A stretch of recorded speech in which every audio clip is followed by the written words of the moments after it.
e nós temos que assumi-las.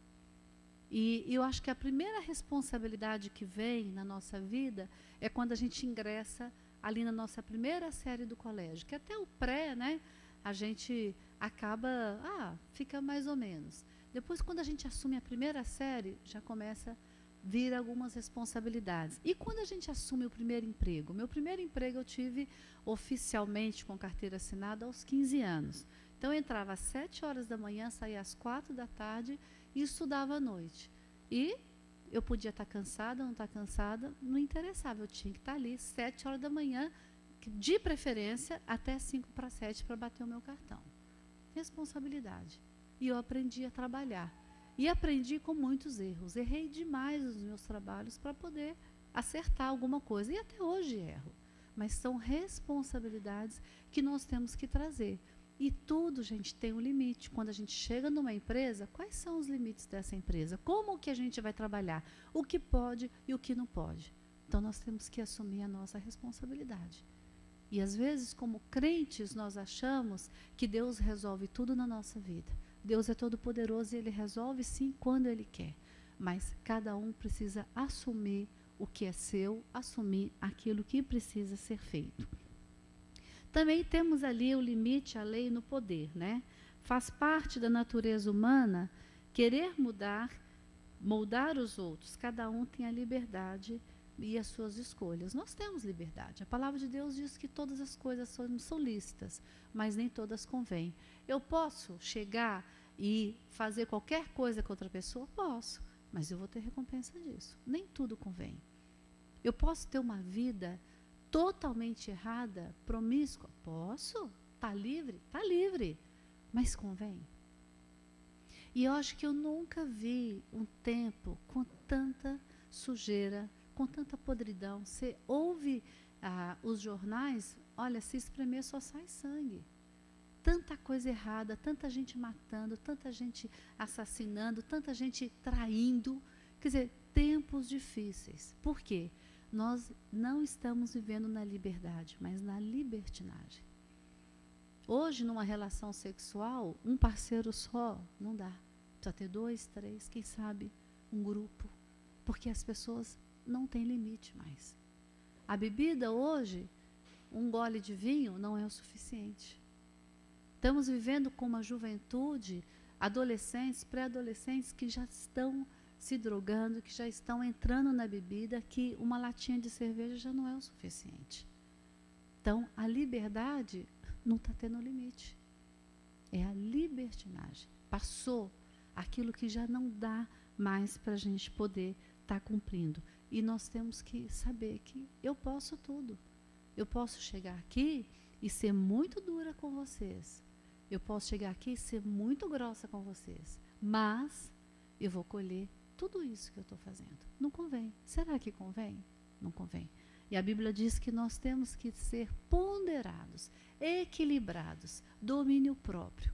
E isso, gente, no dia a dia, para a minha vida, é uma das coisas mais difíceis.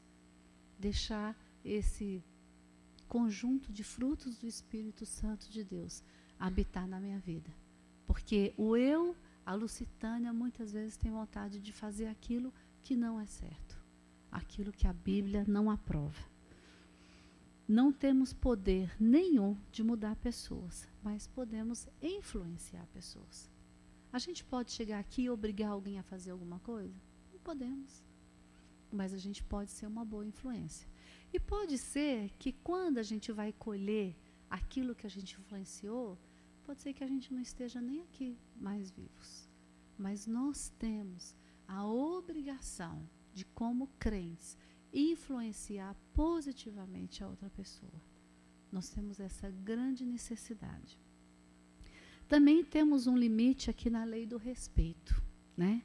Se queremos que o outro nos respeite, respeite os meus limites, devemos respeitar os deles. E nesse respeito, às vezes, a gente precisa dizer não. É difícil. Quando eu não era mãe, eu achava que ser mãe ia ser a coisa, eu ia tirar de letra. Que eu ia, assim, dar um show por ser mãe, né? E eu me casei por opção, ficamos 6 anos sem ter filhos. E quando a Mariana chegou na nossa casa, realmente parecia que passou ali um tsunami. Eu me vi completamente sem condições de criar, incapacidade mesmo de física, né, cansada, incapacidade de instruir, incapacidade de orientar ali os meus filhos. E muitas vezes, nessa orientação, eu lembrei muito do que meus pais passaram com 9 filhos. Eu tive 2 e me sinto totalmente incapaz. Minha mãe e meu pai, eles tiveram 9 filhos, numa condição muito mais difícil que a minha, e não eram crentes naquela época. E eu fico imaginando toda a dificuldade, toda a rotina da minha mãe, tudo aquilo que ela passou. E eu me senti totalmente incapaz quando os filhos chegaram. E se não fosse o Senhor, ai, se não fosse o Senhor. E eu tive que aprender a colocar limites, respeito com meu marido, respeito com os meus filhos, para que a gente pudesse viver uma vida que a gente pode se chamar de família. Porque quando a gente não coloca limites, quando a gente não coloca muitas vezes o não, isso não pode, e isso é o que mais cansa em ser mãe. Porque você tem que falar muitos nãos. Aí não pode, cuidado com isso, cuidado com aquilo.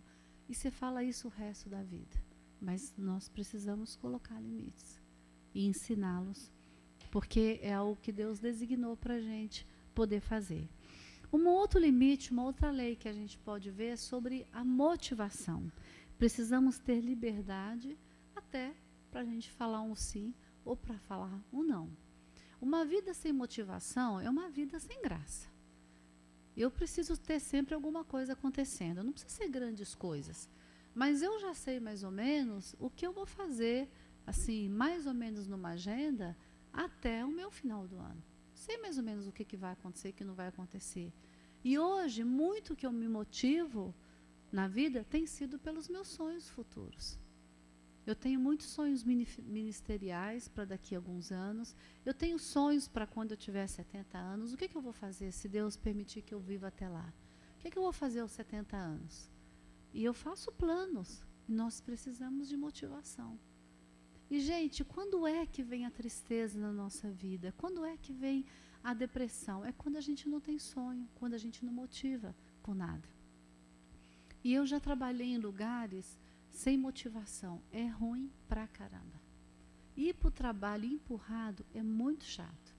E tem horas que a gente precisa ir, porque a gente precisa do dinheiro, né? Mas não é uma coisa agradável. Mas quando a gente tem motivação, é gostoso. Quando a gente sonha com as coisas de Deus, quando a gente prepara alguma coisa para fazer, é muito bacana. E eu creio que eu vou passar realmente os meus últimos dias ensinando a Bíblia, orando, porque isso me dá prazer. Eu gosto de fazer. Eu gosto de ler a Bíblia, eu gosto de preparar estudo. E eu falo, Deus, eu quero passar os meus últimos dias fazendo isso. Agora, o que você gosta de fazer? Pode ser que você goste de fazer um bordado, um artesanato. Pode ser que você goste de dar aula. Aqui na Caba a gente tem muitos médicos competentes. Pode ser que você queira passar o resto da sua vida servindo, ajudando alguém. Temos economistas, né? Temos pessoas muito cultas aqui dentro. O que você está sonhando para a sua vida? Sabe? E é muito importante você fazer com alegria. Se você gosta de cuidar de casa, faça o seu melhor. Se você não gosta, vai procurar dentro dos seus 100%, faça pelo menos 20% de coisas que te dão prazer e que te dão alegria.